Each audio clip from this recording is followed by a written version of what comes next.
So let's move on to, oh, where's my... Hey, Garrett, can I just ask something? Yeah, go for it.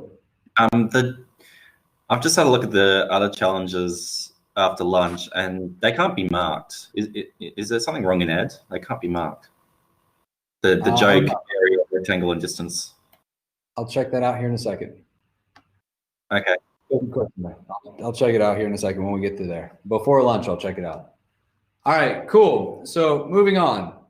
The next thing that we are going to learn, it's a white space error. Yeah, maybe another white space. I'll have to check my my test that I wrote. Cool. So variables. All right. Now we're starting to get into some programming here, right? Variables, one of those foundational concepts in programming.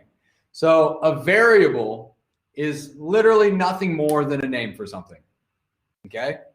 Literally nothing more than a name for a piece of data. That is a variable, right? Now we're going to dive into that concept a little bit deeper here in the future of like, what do you mean a name for something? Does it reference a point in memory? How does that get stored in my computer? Blah, blah, blah. Unnecessary at the moment, okay? So at the moment, a variable is nothing more than a name for something, okay? And really, we can assign a name to just about anything, all right? So we call this, when we assign a name to something, we call this, guess what? It's called assignment, right? We assign it a name. So let's assign a variable name. Let's assign a name to a string, all right? So let's do that. So I'm going to assign a name to a string.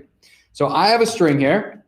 That string name is Sue, okay? So there we go, Sue. Now I'm going to assign Sue to a variable. Basically, I'm giving this piece of information a name.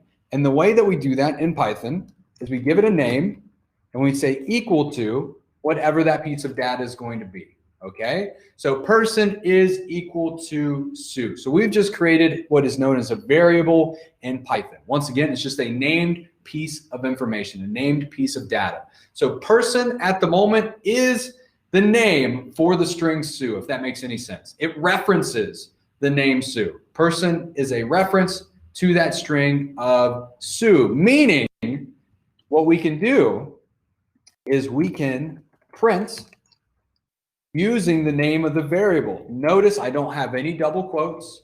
I don't have any single quotes, right? None of that is necessary because when we leave those off, Python automatically looks for a variable of that same name.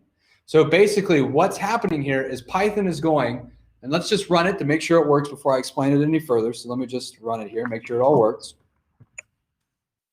Hey, we get Sue printed out to the screen because what Python is doing is Python goes, okay, you want me to print something. All right, I can do that. I can print something. What do you want me to print? Oh, you want me to print the person, right? You want me to print the variable person. What information, what data is that person referring to? Oh, it's referring to this string Sue. So really where that person is kind of like a placeholder, it kind of gets flipped out for the data that is actually inside of that variable. So it's basically like saying, print Sue, right? So this is sort of the same as saying print Sue because person is equal to Sue, right? So a variable is just a reference to that piece of data. It is a name for that piece of data. And we can use it, okay? Cool. Awesome, so we have that. So when we run our program, we see Sue printed to the terminal, which is awesome. And that equal sign, right? This equal sign right here, okay? That is for assignment. Whenever we use an equal sign in the Python programming language, it means we are assigning something, right? Normally it's a variable. We're assigning a value to a variable. That is for assignment. We're saying person is going to be assigned to Sue, all right? So person equals Sue. Cool, so let's try some more, all right? We can assign any piece of data a name, okay? A variable. We can assign any piece of data to a variable, give it a name, right? For example, I could have a car equal to, Ashley, give me the name of a car.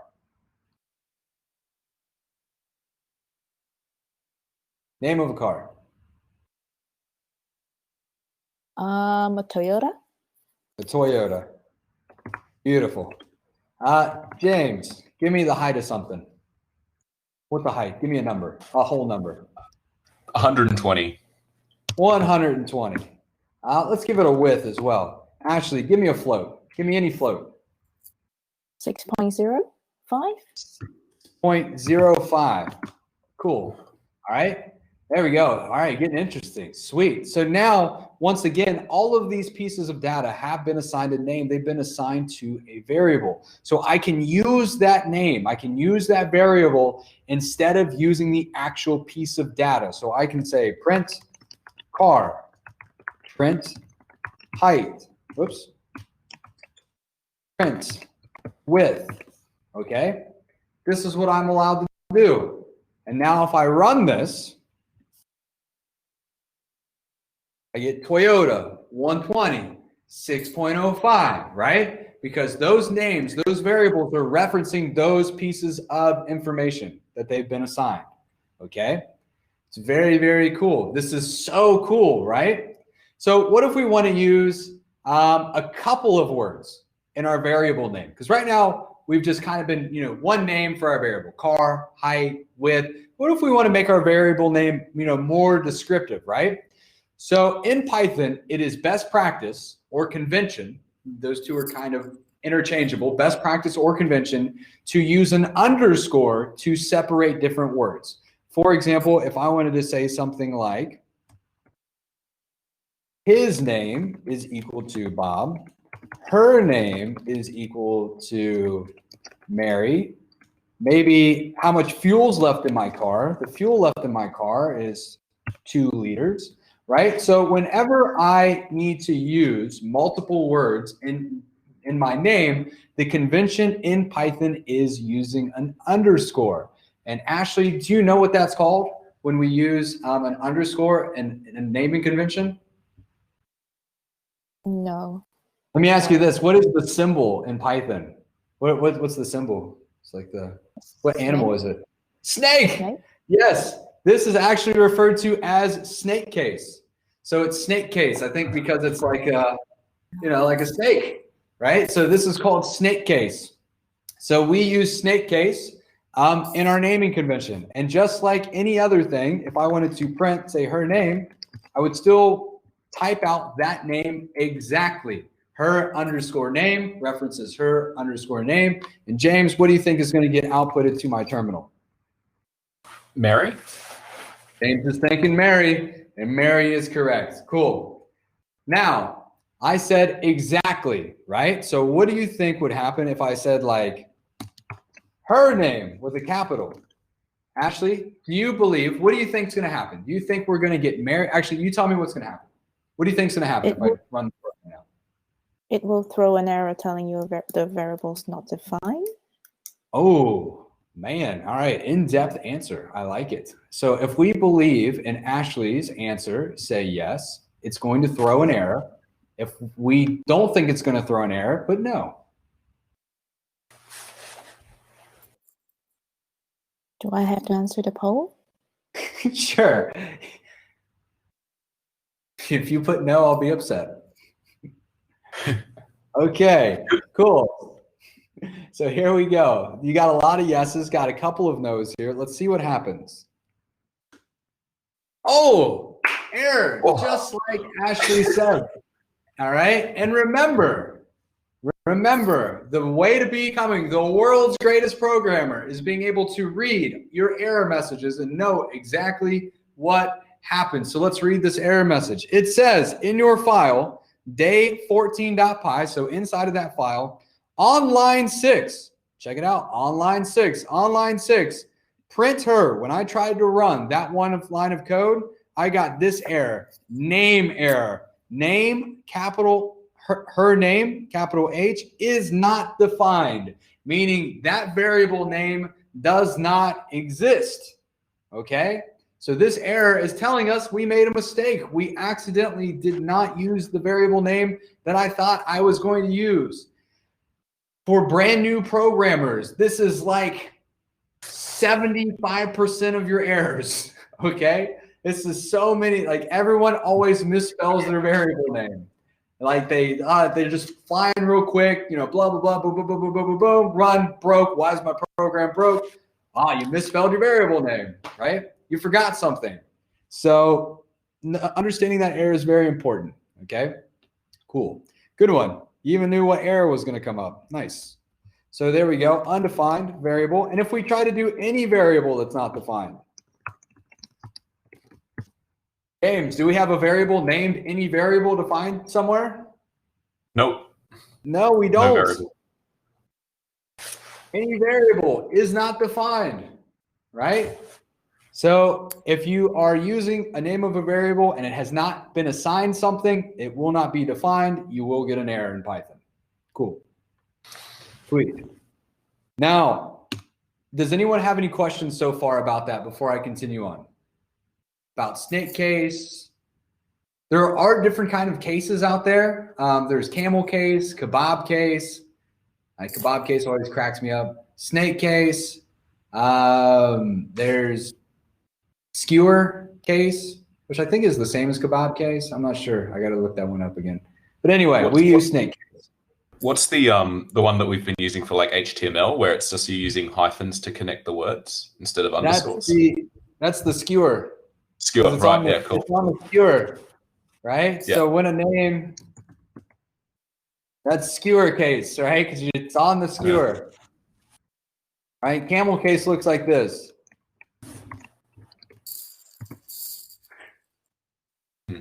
That's camel case when it goes up and down like a camel hump, right? So that's camel case. We will use this later. We're not going to use this now at all. We're all snake case. Snake, case for the win in Python. Okay, so that is the convention we're going to be using, is snake case for all of our variable names. So make sure you're using snake case. Does anyone else have any questions? Look up kebab case if you want to look that up. I forget what that one is. I think it's like a mixture of camel case and skewer. I can't remember. But anyway, so there we go. Now, this has been pretty cool. Oh, kebab case has the dash in it. Oh, so maybe skewer and kebab is the exact same. Maybe different words, the same thing. Cool. Chris, do you have a question?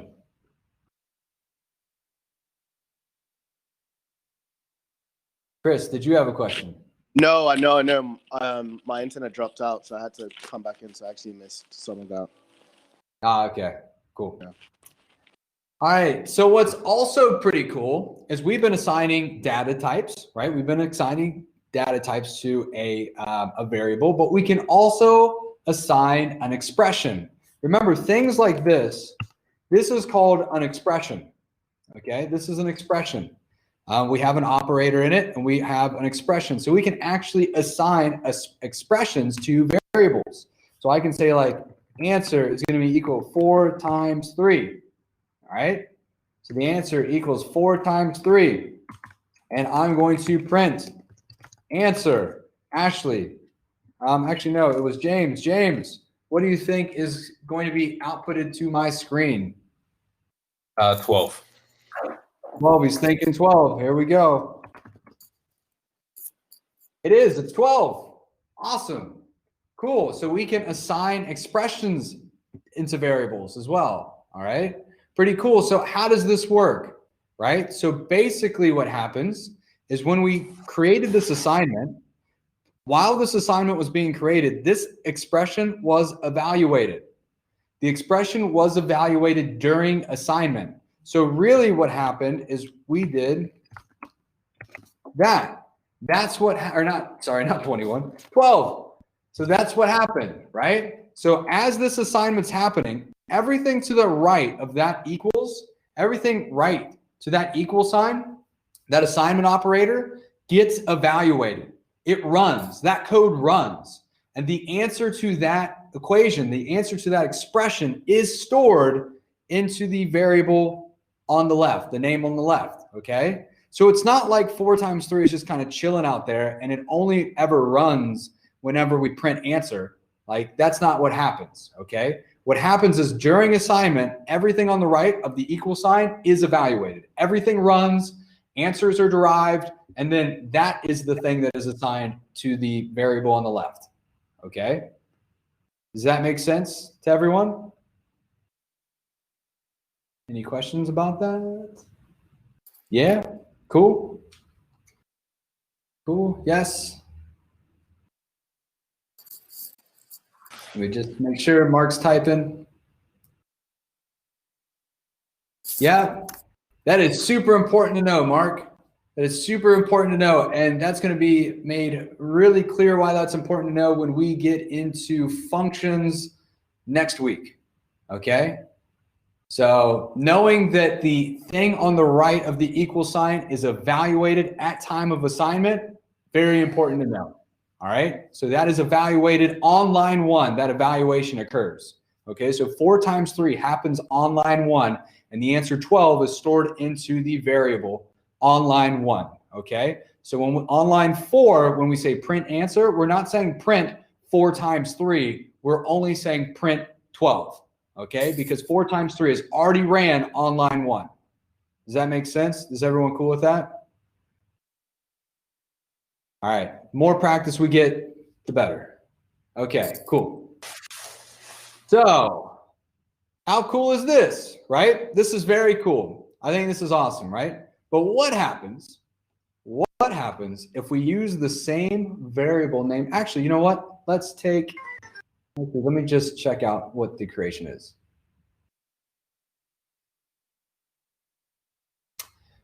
Let's take a break right now. We've been staring at the screen. I like taking lots of small breaks here. And are we able to do the first challenge in variables? Give it a shot. Try it. We haven't talked about it yet, but see if you can figure it out. Try doing creation, not creation part 2, just creation. Do that challenge. See if you can figure it out. We are going to talk about how to do this when we come back from the break, but see if you can figure it out before that. All right. See if you can give it a little go. All right. A lot of programming is just experimentation. So you experiment, you see if it works, and if it didn't work, we find out why it didn't work.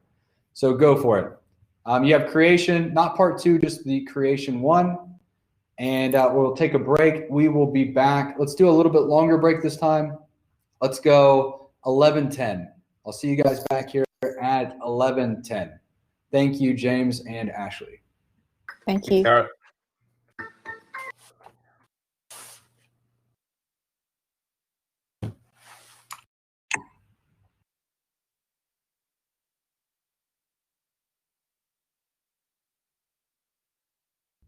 So if you are back from break, just click any button on your poll so I know that you're back. And go. Any button to know that you're back and you're listening. Man, we're getting quick on those. Those clicks are getting quick, man. I think the Kahoots are training people up. That is, some people are getting some really good Twitch. All right, we got a couple of people that are still coming back. If you come back, click any button, A or B. Click it. And can I get Michael and Eric onto the screen? Michael and Eric.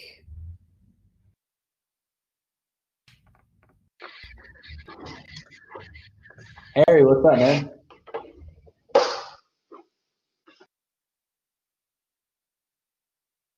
No? Okay. Michael and Eric onto the screen. Are those people that, yeah, Eric's clicked, so he should be coming up on the screen. What about Michael? Is he on here? Oh, there you are. Hello. Onto the screen. Yep, come on to the screen, buddy. Oh, I just rejoined. Okay. Hi, Garrett. Was not chilling. Was trying to do this last part, and I don't know what I'm doing. Got 2 out of 3. Ooh. Eric, why weren't you a little bit slower this morning? I got second. I would have got first if it wasn't for you. Oh, that wasn't me. Oh, that was wasn't Janet. you. Yeah, Which Eric was that? Jan Eric. Oh, Oh. Jan Eric. Oh, I thought Yeah. that was. Oh, okay. Sorry, I thought it was just a misspelling of your name. Okay. All right. So, geez, rubbing it in. Poor Eric. I know, right? Salt in the wound. Salt in the wound. You win 2 in a row. and then like you'll never live it down. Now you have to win every single one because you haven't won one in a while now. People are gunning Someone for you. gets close to 4 in a row, then I'll start getting worried. Oh, I love it. I love it. Maybe we run out of songs to go through Eric's playlist. Maybe that's why. Yeah, He to be thought, honest, I "Oh, just read that, and I was just thinking about which song to pick the whole time, and yeah, I got distracted. All right, so we're gonna keep going. So let's see. Let's ask some questions. Michael, what's a float? What's a float? It's got numbers in the decimal places. It's not Right. the whole number. Not a whole number. And Eric, if I divided two integers together, would I receive an integer or a float? In Python 3, you would receive a float. I would receive a float, correct. And Michael, if I added two integers together, would I get an integer or a float? Integer. You get an integer. And Eric, what is a variable? A variable is just a name given to a value. That's true. It's just a name given to a value. Also, we're going to have to figure out how to make your microphone louder, Eric, because I can still hear need you. Lean in into the You have mic. to lean in when you talk. Yeah, I have to lean into the mic. Is this better? This is better. Can we just get you an external microphone? This is an external microphone. Oh, okay. Very close to the the camera. laptop. Okay, that's fine. Cool. Crowdfund Eric's mic. Yes. Everyone crowdfund Eric's mic. You give him something a little bit better. Cool. All right. So now variables, yep, name piece of data. So what would happen then? Let's think about this. I'm going to ask this question to Michael. You're going to give me an answer, and we're going to see if everyone agrees with you or not. Okay. So I'm going to have a variable called name, and I'm going to have, say, Nina in that name variable. I'm going to say name again, and I'm going to have Fred in that variable, and then I'm going to print out name. What do you think is going to happen when I run this script, Michael? We'll print out Fred. Michael believes it's going to print out Fred. Michael believes that there's not going to be an error. Michael believes it's not going to be Nina. Michael thinks that it's going to be Fred output to our screen. If you believe in Michael, click yes. If you do not, click no.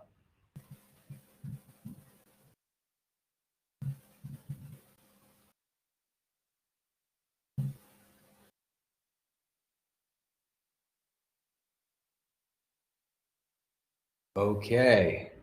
Let's see what we got. Here we go. We're going to run it. We are going to run it. So is he correct or is he incorrect? What's the confidence level right now, Michael? You're 100% confident? 90? 90. Always 100% confidence, my friend, because you are correct. It is Fred. All right. So it was Fred. Awesome. This would actually give you some errors in other programming languages. If people are coming from other programming languages and that's why they said no or whatever it might be, this could have possibly given you an error. But in Python, all right, it is not an error. We get the last thing that was assigned to that variable. Remember, our script is going to read. Our Python interpreter reads from top to bottom. It's almost like our cascading style sheets. How weird is that, right? It reads from top to bottom. So name at first was equal to Nina. Name was then equal to Fred. So when we finally print name after name equals Fred, name is currently holding the value of Fred. So that means if we did something like this, okay, Eric, what do you believe is going to be output to the screen? You will see the 2 lines. The first line will be Nina, and then the second line will be Fred. Okay, so Eric thinks first line Nina, second line Fred. Let's see what he's got. He's right. The first line's Nina. The second line's Fred, because at the point in time that line 3 ran, the name variable held the value of Nina, but at time of line 7 running, okay, the name variable was equal to Fred. So we saw Nina, and then we saw Fred. Remember, once again, Python reads and executes our computer program from top to bottom. It is an interpreted program. It's an interpreted language. It reads it line by line, right? So, yeah, so that's why we get what we get. Okay, but what happens if we try to print a variable? Once again, what if I do something like, okay, Michael, what do you think is going to be output to our screen if we run this program? Cool. So like it will run line by line. So it will print out Nina, but then it will print out an error when it tries to print out favbird because favbird hasn't been defined. Ooh, okay. So Michael says that we're not just going to get an error straight away. Michael says that, nope, that's not what's going to happen. We're not going to get an error straight away. First, we're going to see Nina printed to the screen, and then we are going to get our error, all right? So if you agree with Michael, I want you to put a yes. Where's my, oops, there he goes. If you agree with Michael, say yes. If you disagree with Michael, say no.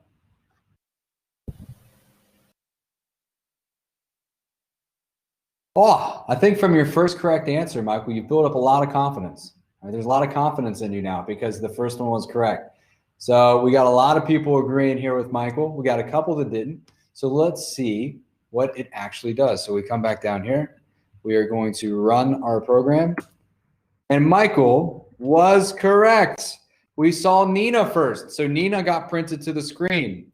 And then we got our error because Michael knew that Python is an interpreted language. An interpreted language means it reads and interprets the code line by line. So line 1, perfectly fine in Python. We're all good to go. It continues on. Line 3 prints out to the terminal because name has been defined. Perfectly fine line of code. Moves on. Line 5 runs.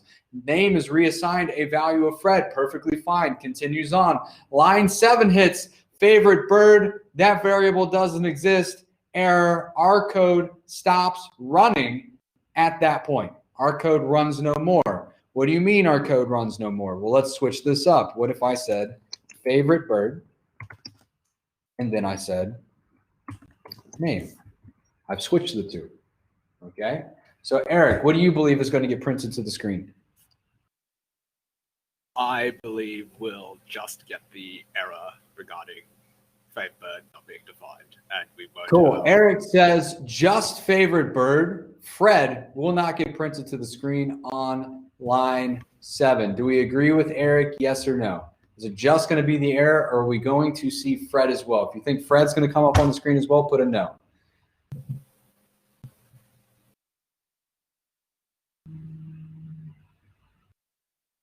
Hold on 1 second while people are voting. Garrett speaking.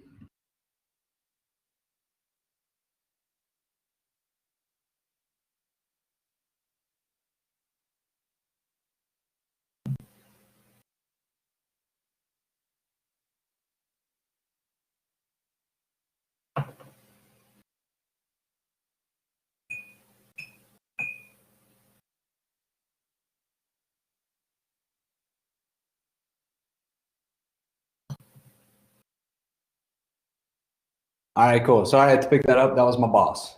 Sorry. So we got the votes in. All right, so we got the votes in. We got a lot of yeses. We got a couple of no's. Interesting. Okay, so let's see if it is just the error or if we get error and we get Fred coming onto the screen. So here we come.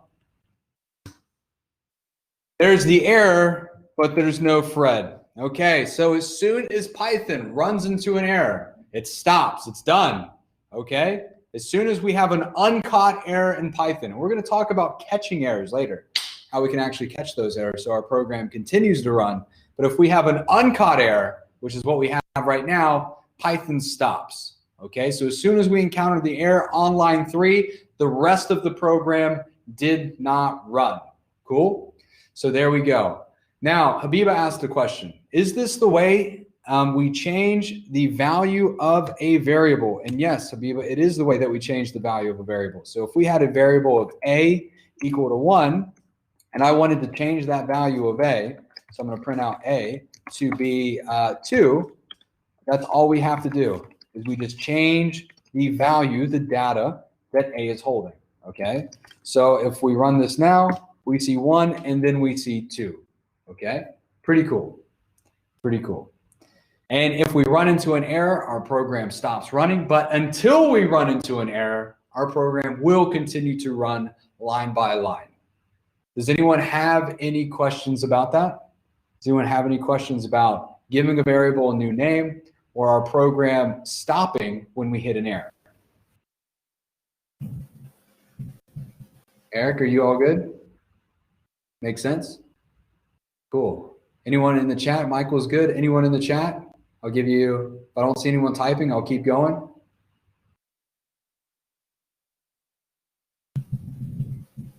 Okay. I don't hear anyone. I don't see it. All right, so let's go something. Now that we understand this, let's go over something a little more complicated. All right, so these are things that even like seasoned programmers sometimes don't understand. So this is actually really good that we're going over this stuff. And maybe I can fill in some holes of anyone who's done Python programming before. But let's do something like this. Let's say that I have a color, okay? Color 1 equal to red, all right? Actually, you know what? Eric, what's your favorite color? Purple. You say purple? Purple, yes, the royal color. Purple, the royal. Oh, sorry, Eric. All right, the royal color it is, purple. All right, so now let's say, so I have purple. I have color 1 equal to purple. And now let's say that I have color 2 equal to color 1. Ooh, okay. So I've now got color 2 equal to color 1, and I'm going to print color 2. Okay. Michael, what do you think it's going to be? Line 4, what are we getting as output? Purple. He's thinking purple. He's thinking the royal color of purple. All right, Eric's favorite color. I love it. So here we go. Let's see if he's correct. So we're going to go Python. We're going to go day 14. We're going to run the file, and we get purple. Okay, awesome. Awesome. Okay. Now, we see purple, which is cool. But what if we do this now? What if we come under here? We say color 1 is equal to, Michael, what's your favorite color? Blue. Very peaceful. Blue, peaceful blue. All right. Very peaceful, calming, Michael. I like it. Okay. So now the question becomes, on line 5, what is going to get printed to the terminal? Eric, what do you think it's going to be? The royal color Is it purple. going to be purple or is it going to be blue? What do you think it's going to be? I think it will still be purple. Eric thinks it's still going to be purple. If you agree with Eric, click yes. If you disagree with Eric, click no.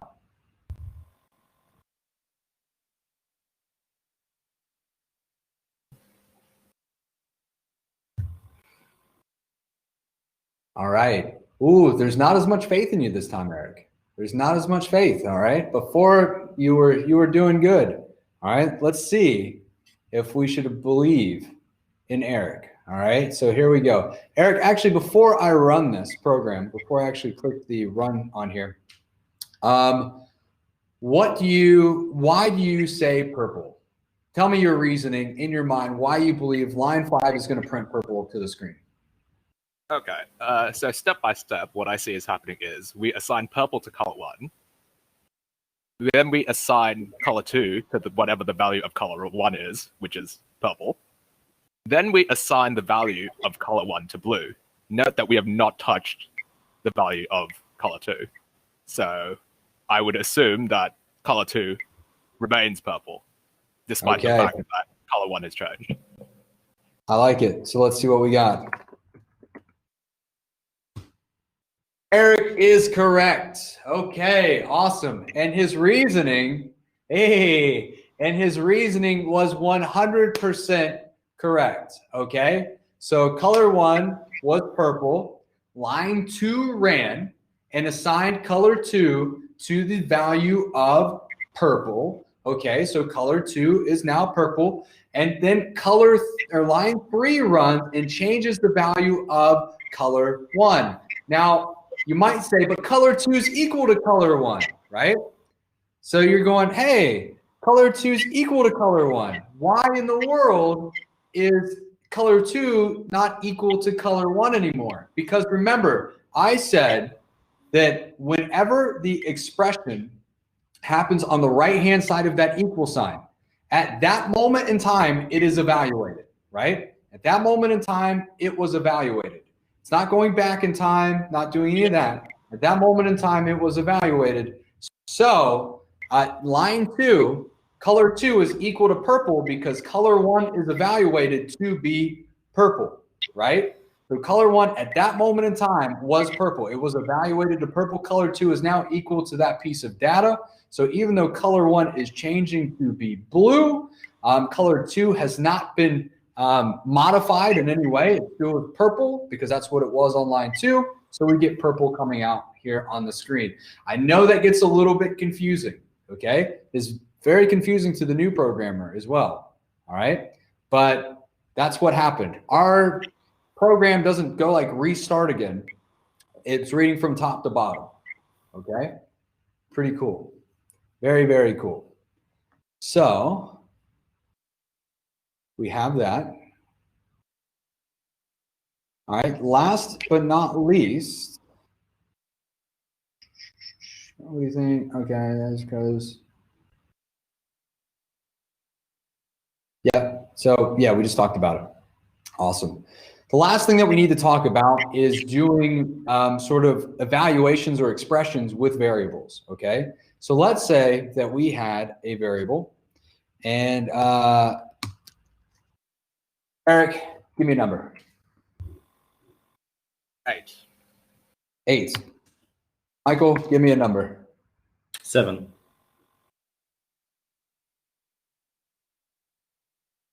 Oops. Eric, give me an operator, mathematical operator. Modular.